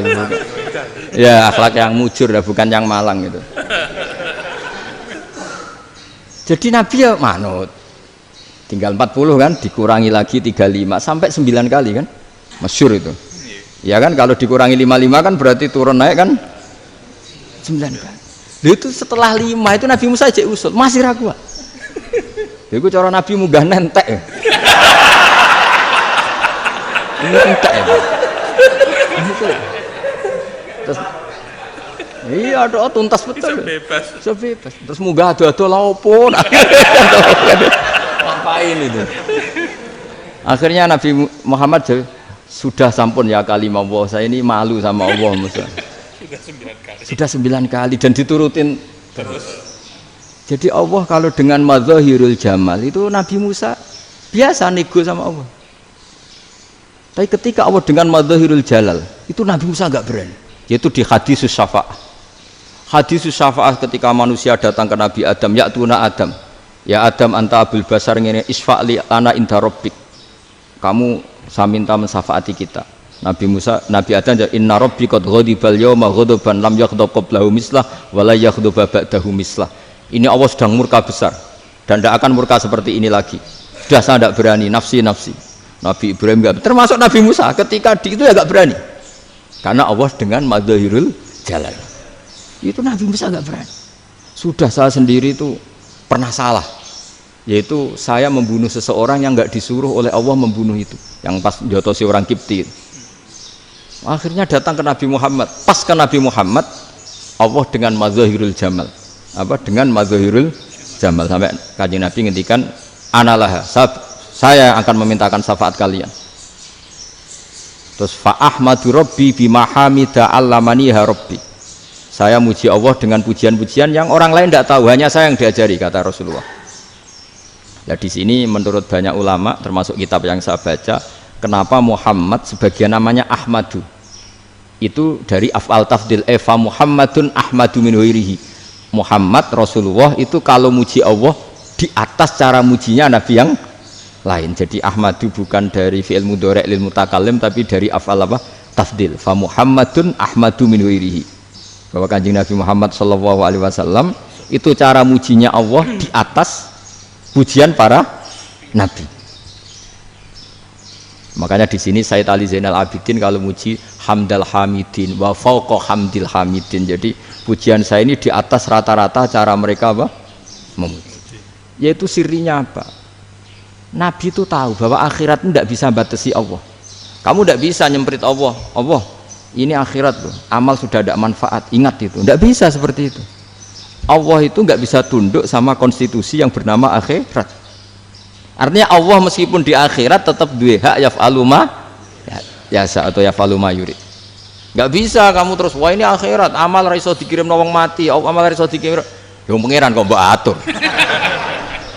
Kalau kita yang mengirimkan nggak bisa, tapi kalau Allah tetap bisa. Makanya ada kiai mengatakan kodok qadar ra iso dirubah, itu kamu. Makanya ada seorang kiai ditanya, kodok qadar ra iso dirubah sekali dicatat selesai. Jari kiai tadi, tapi nak Allah iso. Dalile apa? Yang huwa ma yasha wa yusbit. Nak Allah ya iso, sing ra iso kan kita. Nah, Nabi itu tahu betul meskipun akhirat itu Allah masih bisa dinego saking baiknya. Akhirnya Nabi sujud, masyhur itu terus, ya Muhammad irfa' ra'sak wasal tuqa wasatu safa. Semat sirahmu angkat. Kujo apa tak turuti. Terus semenjak itu Nabi minta apa? Syafaat. Artinya apa? Ketika Nabi lain berpikir bahwa akhirat ini membatasi amal karena sudah Nabi tahu betul kalau Allah tetap Allah yang nggak terbatas kekuasaannya, nggak terbatas rahmatnya juga saat di akhir. Makanya disebut fa Muhammadun ahmadu min ghairihi. Makanya wa mubasyiran bi rasuli ya'ti mim ba'di ismuhu Ahmad. Jadi makanya terus banyak GNU sing macam-macam lah. Sing ono sing potongane wedi terus hati-hati. Niku berarti makome Madhahirul Jalal. Ono sing amen guyon nek makome Madhahirul Jamal. Ono sing ra jelas ngene iki, sing ra jelas. Nak guyu buanter kok nak nangis kok buanter. Jebule urusan utang. Lah ini sudah yang udah. Jadi makanya yang rileks saja. Sebenarnya agama ini santai, rileks karena agama ini harus bifarohin wasururin. Nggak boleh agama ini dibawa dengan kekerasan, dengan antisosial. Karena agama ini harus kul bi fadlillah bi rahmati fa bidzalika falyafrahu, harus senang, harus rileks. Makanya saya jadi kiai itu senang takutnya gini. Sekali saya tidak senang jadi presiden buruk. Ternyata ada dua ngalim raina itu contohnya. Sampai merengut terus uripe susah. Nanti orang tidak berani jadi orang alim. Makanya saya akan buktikan bahwa saya lebih bahagia dibanding rektor. Nanti orang ingin jadi rektor semua, nggak ingin jadi orang alim. Saya pernah ketemu sekian rektor di Jogja, tanya, Gus, kenapa jenengan bela-belain pesantren sampai segitu? Kan keren kampus NU, sekarang ada Unisma, ada NU Jogja, ada NU Jepara gini. Terus tak bilangin gini, sampai rektornya itu istighfar. Gitu. Saya bilangin gini, ini sekaligus tak kasih tahu ini rektor Unisma ini. Tak bilangin gini, andai kan tidak ada kiai kayak saya itu Islam bisa tutup. Gitu. Kok bisa, Gus? Misalnya ada perempuan haid faqal adat. Itu kalau untuk tahu hukumnya haid daftar dulu ke Unisma. Daftar dulu kan? Setelah daftar nunggu pelajaran haid. Baru tahu haid setelah 3 tahun dari masalahnya. Gitu. Tapi baru kayak kiai ketemu saya di jalan, Gus anak kula nu haid ngeten-ngeten mboten normal hukumnya piye? Oh hukumnya ngene dibalekno ning adat. Ora usah registrasi, ora usah daftar. Jadi ya harus ada istighfarnya lah. Unisma juga harus istighfar, semuanya harus istighfar. Karena ada sisi yang nggak mewakili kebutuhan Islam. Tapi saya sebagai kiai juga istighfar. Karena fakta hukum mengatakan yang boleh jadi KUA yang jabat, yang boleh kemenak yang punya gelar. Dan ini yang mengawal Islam secara undang-undang karena mereka yang bikin. Nah, karena kiai tidak punya gelar tidak bisa jabat di situ. Saya juga istighfar. Jadi tidak sampai untuk yang istighfar. Karena yang kebutuhan ini terwakili yang punya gelar. Tapi yang punya gelar juga harus istighfar tadi. Mosok kepen roh hukum haid dengan ini kuliah se. Ngentek itu aja nanti nunggu guru yang pas mata pelajaran itu. Ya, terus kapan dekne salate wong jawabannya belum ketemu. Tapi baru kayak saya kan ketemu di jalan tanya. Terus saya sering ketemu. Gus, saya ini bapak angkat. Mau nikahkan putri saya, itu gimana itu? Kalau cerita wali sebenarnya anak saya sok. Kalau nggak cerita nggak sah karena saya bapak angkat. Itu banyak. Hanya tak akali ya sudah wali yang sebenarnya taukil pada hakim tanpa diketahui, tapi hakikatnya itu taukil hakim. Itu kan tidak gampang. Nah, tapi kalau tanyanya di kampus, registrasi dulu, daftar dulu, baru tahun berapa ada pelajaran itu. Semester 5 baru tanya. Iya kan? Semester 5 ya? Iya. Oh, itu kan. Jadi jangan kira terus sistem Unisma itu yang terbaik di dunia, enggak juga kan? Enggak juga. Dan sistem-sistem yang lain maksudnya ada. Tapi sistem kiai lho, Mbah Mun juga sering pesen saya, kowe kudu seneng pegawai negeri. Piye-piye sing jaga agama pegawai negeri. Kemarin pas acara 7 harinya Gus Roba sama matur itu di depan para kiai. Setelah saya jadi kiai ya itu nyata. Islam di Papua, di NTT yang bawa siapa? Dokter negeri, ya kan? KUA negeri. Barokahnya mereka negeri dijamin negara kan? Barokahnya Muslim berkebutuhan Islam. Akhirnya bikin musola di situ, bikin masjid. Bahkan di Korea Utara itu ada masjid bawaan duta besar. Karena banyak duta besar Muslim berkebutuhan. Yang bisa gini itu yang negeri apa yang swasta? Negeri lah. Di sini kiai tidak mewakili semua kebutuhan apa? Islam. Tapi kampus juga enggak, kampus Islam sekalipun tidak memenuhi semua kebutuhan Islam tadi. Masa orang tanya kan nunggu semester berapa tadi? Semester 5 masih daftar dulu. Nunggu pelajaran itu. Payahnya pas ketemu dosennya, saya tidak pernah ribet kan? Dosennya cowok gitu. Jadi sudahlah, makanya ini, iya makanya ini kan bentuk kearifan lah. Jenengan ngakui fungsi kiai kayak saya itu bentuk kearifan. Saya juga ngakui jenengan itu butuh kearifan. Saya sering didolani KUA itu rata-rata ya didikan kiai. Kompilasi hukum Islam itu banyak ya, janda cantik. Contohnya harus cantik, kalau jelek nggak mungkin terjadi kan. Ada janda cantik kebetulan suka kawin tapi takut zina. Saya ulang lagi, suka kawin tapi takut. Itu seringnya gitu Pak Rektor. Jadi dia kawin bosen bilang ke KUA, Pak saya sekarang mau nikah sama ini. Loh, tapi kamu mau punya suami ya, tapi kan gak tercatat Pak. Itu KUA nya rata-rata itu gak berani meskipun gak tercatat, karena secara fikih meskipun gak tercatat tetap dia seorang perempuan yang bersuami, maka gak boleh nikah sama orang lain. Jadi coba kalau nyun sewu KUA hanya ngikuti hukum formal, yang penting di catatannya gak punya suami, ya dinikahkan saja kan. Tapi mereka enggak, karena didikan kiai enggak berani. Artinya gini, kalau hanya pro hukum catatan sipil, maka ini dinikahkan bisa karena enggak tercatat. Tapi secara hukum santri enggak bisa dong menikahkan perempuan sing dzati zaujin yang punya suami. Jadi ini barokahnya kerjasama yang baik. Jadi di masyarakat itu tertanam didikan kiai, enggak boleh nikahkan perempuan yang suami, tapi di KUA ngikuti hukum formal. Dan di Indonesia itu KUA itu rata-rata konsultasinya ya sama kiai, sehingga ya nggak berani akhirnya, meskipun aku ya udah mlebu rokok Mbak, gak iso. Dan itu banyak. Seorang lagi ya, makanya ini kan pesantren itu nggak boleh mati. Orang kiai-kiai kayak saya nggak jelas-jelas itu harus lebih jelas lagi. Karena ini yang on time, yang online, yang siapa saja bisa tanya. Saya itu SMS saya itu nggak punya HP WA. HP jadul itu SMS-nya tiap hari tak berapa, orang yang tanya dari Kalimantan, dari Aceh. Gus, di kampung saya ada masjid 2 itu yang Samana, ada yang dari orang perkotaan. Gus, di perumahan baru ada masjid, yang Jumatan baru orang 12, sah enggak? Ya langsung saya jawab, sah. Dalilnya ini. Ya sudah. Nah, tapi kata Imam Syafi'i gini, harus orang 40, itu madzhab Syafi'i, dalam madzhab yang lain gini-gini. Itu kalau tanya rektor itu kan ribet. Masuk ajudan dulu, asisten dulu, panjang.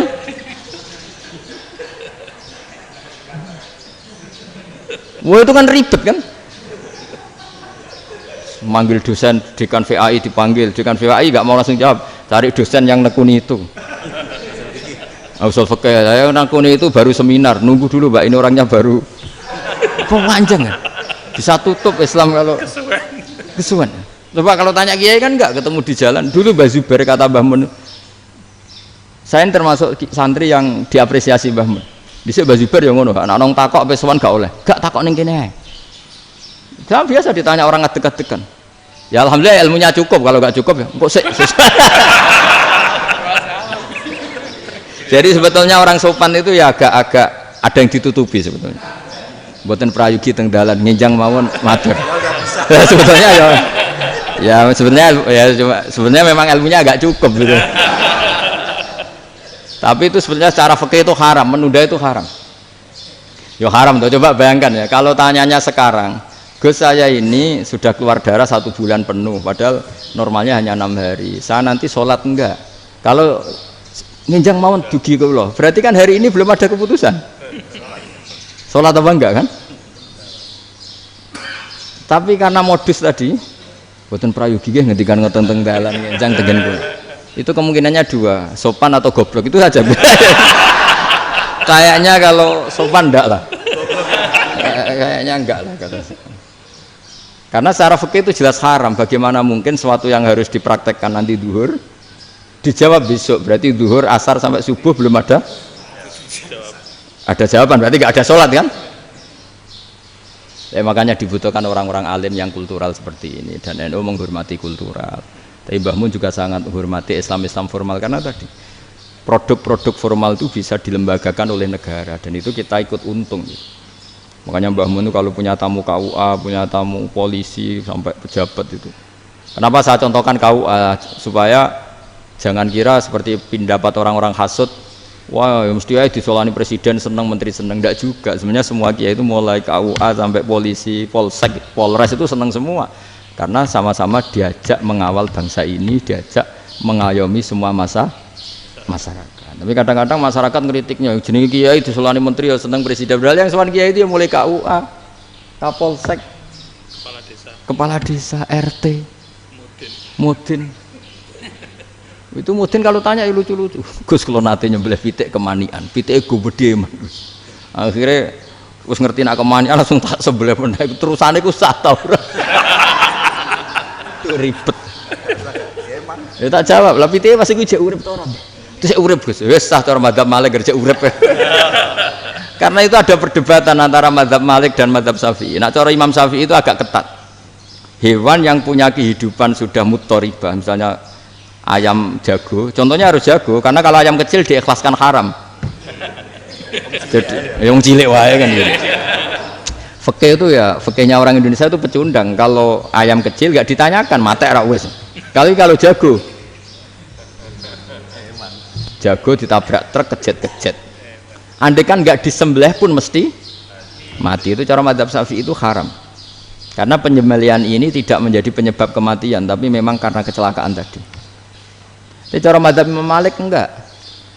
Andai kan nggak disembelih, matinya kan 2 menit lagi atau 1 menit lagi. Andai kan nggak disembelih, berarti mati sekarang itu bawaan pisau apa bawaan kecelakaan?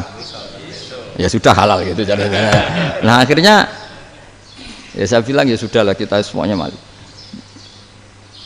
Jadi cara debat, cara Imam Syafi'i enggak, cara berpikir itu sudah tidak kehidupan yang normal, yang dimana-mana penyembelihan itu mematikan yang hidup normal. Jadi agak ketat. Sehingga dalam contoh kemanian, kalau dalam bahasa Jawa nyembelih agak sempurna terus pesonya jatuh atau apa itu, kalau pakai mazhab Syafi'i agak kesulitan. Jadi kalau mazhab Malik asal diselesaikan secara fauron, dan juga sebagian mazhab Syafi'i itu halal. Nah orang mesti tanya gitu, Gus, wedhusku tabrak truk, man Gus kejet-kejet. Tapi nak pitik cilik ra ditakok. Makanya termasuk kritiknya Mbah Mun, tapi ini mazhabnya Mbah Mun ya, kamu boleh ikut boleh ndak, karena ini urusan ndak penting. Dewe wong-wong lucu, nak ditakoki yuyu muni haram mergo amfibi. Yuyu ngerti sampean? Yuyu nggih. Tapi nak ditakoki kepiting muni halal. Mergo nak yuyu haram gak eman, nak kepiting eman. Padahal alasannya coba, kenapa yuyu haram? Karena amfibi kan, bisa di air. Pertanyaannya, kepiting seperti itu enggak? Nah, tapi kepiting kalau haram kan eman. Karena besar kan. Kalau yuyu silahkan haram kan gitu. Artinya apa?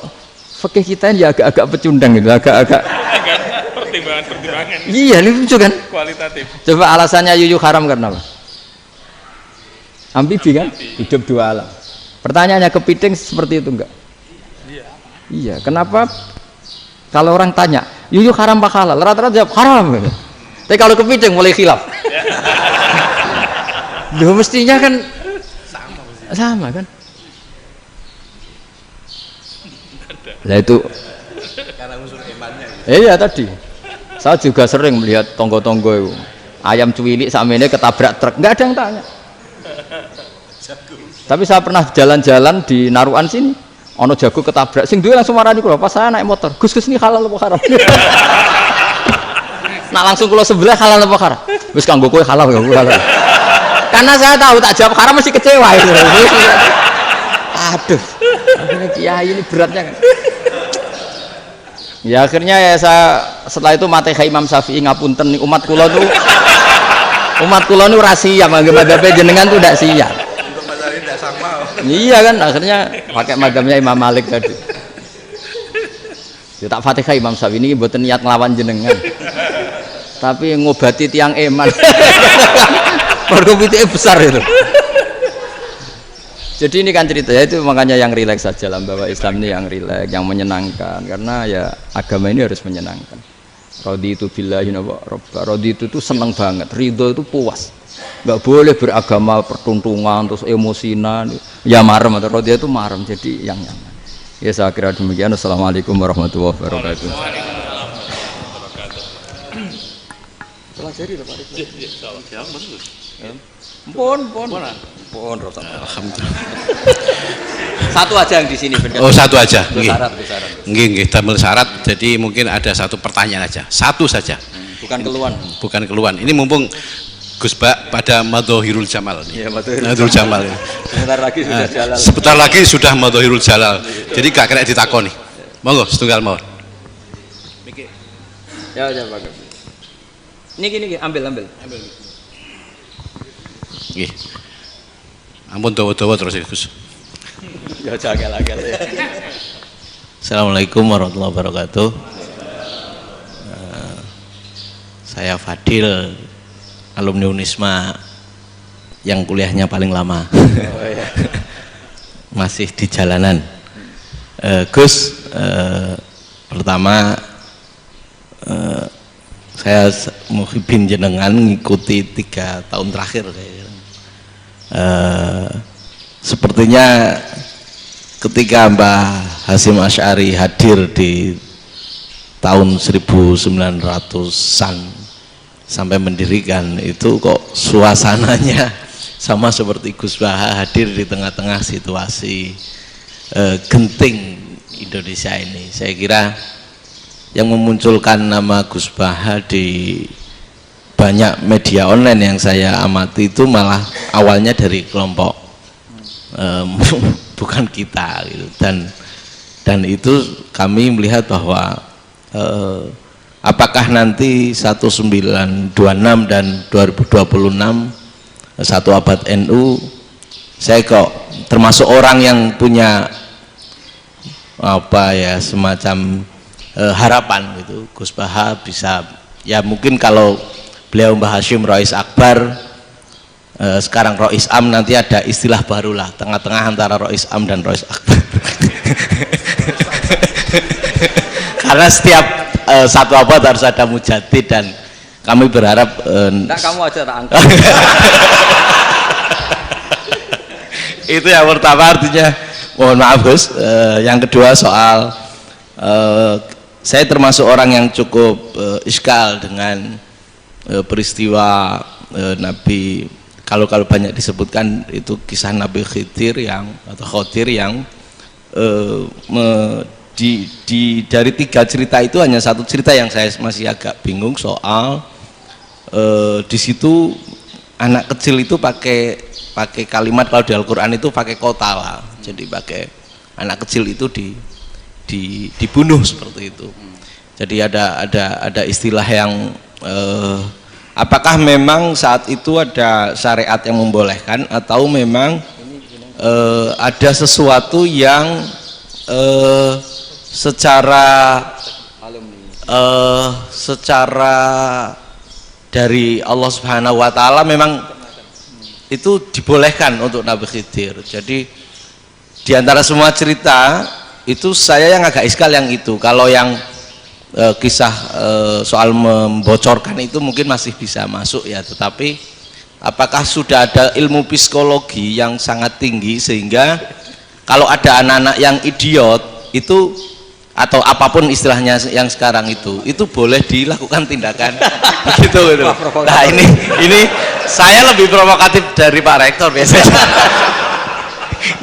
Artinya mohon maaf karena pemahaman saya ada dua pendekatan ilmu yang masuk, satu seperti Nabi Musa, yang satunya seperti Nabi Khidir. Mudah-mudahan ada sedikit penjelasan. Siap Gus, terima kasih. Dan yang terakhir mudah-mudahan karena Indonesia situasi terakhir saya kira kita ketahui lagi pandemi seperti ini Gus, jadi saya juga ingin pendapat Gus Baha, apakah ini situasi pandemi corona itu Allah sedang madhohirul jamal atau madhohirul jalal? Terima kasih. Assalamualaikum warahmatullahi wabarakatuh. Assalamualaikum warahmatullahi wabarakatuh. Monggo langsung mawon Gus. Ini provokatif ini kayak. Loh di situ aja kamu tanya kok terus mirip. Siapa Fadil ya? Dari peternakan ya? Peternakan. Tapi mau ngomong tafsir itu. Mulai kacau peternakan ngomong tafsir ini mulai. Nah ini ada yang hafal Quran ngaco, paling enggak setengah hafal. Enggak yang dari Unisma.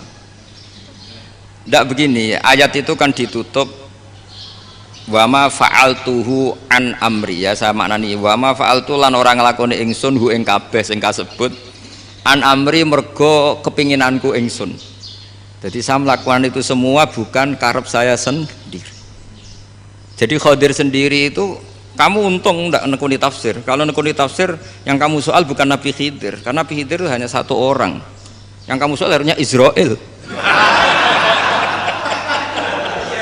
Itu ndak rektor, ndak kiai besar, ndak siapa saja dihabisin itu. Kenapa Israel ndak kamu tegur? Gimana hukumnya qatlul mukmin? Kenapa Israel ndak kamu masukkan ayat wa may yaqtul mu'minam muta'ammidan fajazauhu jahannamu khalidan fiha. Ingat ya Israel. Iya kan? Nah, Israel melakukan pembunuhan itu, kadang yang dipateni nyuwun sewu orang soleh betul. Tapi wae kabundut ya. Itu Israel juga tidak atas pilihannya, tapi karena perintah.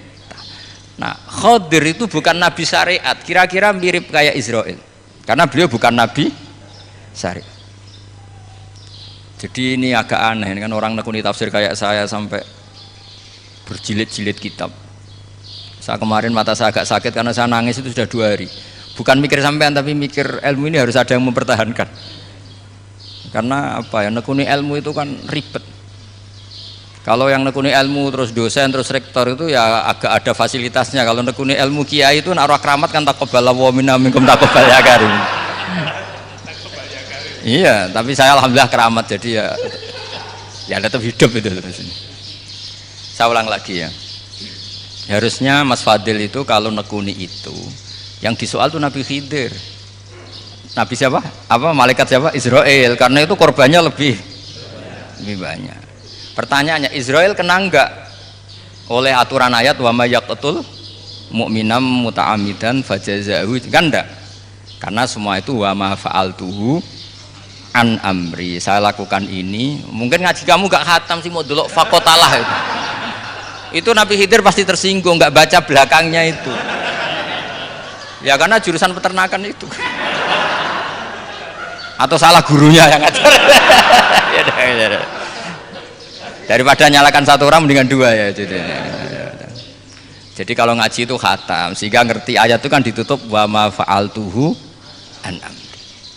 Nah menurut Ibnu Hajar al Asqalani yang nyarai Bukhari, dan ketika itu cerita tafsir ayat itu wa hadza dalilun ala anna Musa afdhali minal Khadir. Justru ayat-ayat itu menunjukkan Musa itu lebih utama ketimbang Nabi Khidir, karena Nabi Khidir monoton melakukan apa saja yang diperintahkan Allah, sementara Musa tetap dengan gugatan syariatnya. Beliau gak terima ada orang main membunuh. Aqtal tanafsan zakiyatan bi ghairi nafas. Laqad ji'ta syai'an nukra. Nah, sur'atu Musa ila nahyil munkar itu menunjukkan beliau Nabi ulil azmi. Jadi Nabi Musa langsung sikap, wah ini tidak benar kamu. Padahal sudah ada perjanjian, kamu tidak boleh bantah. Tapi Nabi Musa lebih ngeboti syariat, lebih memihak syariat, nahi mungkar itu wajib. Justru itu menunjukkan derajatnya Nabi Musa fauqal khadir. Makanya Nabi Musa tetap gugat, nggak bisa dong, ini nafsan zakiyatan kok kamu bunuh. Maka itu jadi ilmu. Nabi Khidir pada akhirnya nyuwun sewu ya tidak bisa jawab. Makanya beliau menutup wa ma fa'altuhu an amri. Sebenarnya saya sendiri itu ya tidak punya alasan. Jadi kalau Israel kamu tanya, ini gimana ini wong melarat mulai cilik, meh sugih mbok pateni. Mbok yo baro ben sempat sugih itu. Ini kuliah paling lama urung sempat urip penak. Nah itu kan mbok yo mateni wong kira-kira lah nek wis sempat mapan sempat. Lu andai kan Israel pakai aturan syariat kan mateni orang kan ya dikira-kira lah. Jadi itu tidak ada hubungannya tadi dengan ilmu yang kamu katakan urusan psikologi, anak itu tetap semuanya haram dibunuh, nggak boleh. Ya jadi tetap, makanya ini pentingnya ngaji khatam itu tadi. Jadi pada akhirnya Nabi Khidir itu ada punya alasan, hanya ngendikan wa ma fa'altuhu an amri. Pada akhirnya yang paling pokok yaitu semua ini saya lakukan, saya sendiri itu tidak tahu karena perintah. Jadi untung kamu gak nyoal Nabi Israel. Kalau nyoal diincem ribet kan. Ini orang tadi pas seminar Gus Bak ngeritik saya. Wah. Jadi itu pinter kamu. Yang kamu soal Nabi Khidir. Jadi enggak itu. Ya kalau nyoal Israel resiko tinggi itu, resiko tinggi. Tapi yang jelas gitu ya. Makanya tradisi pesantren seperti ini harus terus karena yang punya tradisi khatam. Saya tuh kalau ngaji kitab tidak khatam tuh tersiksa karena tadi kadang-kadang yang depan-depan tuh tidak jawabannya di belakang ya tadi wa ma fa'altuhu an amri dzalika ta'wilu ma lam tasti alaihi sabra. Jadi ya sudah kira-kira seperti itu.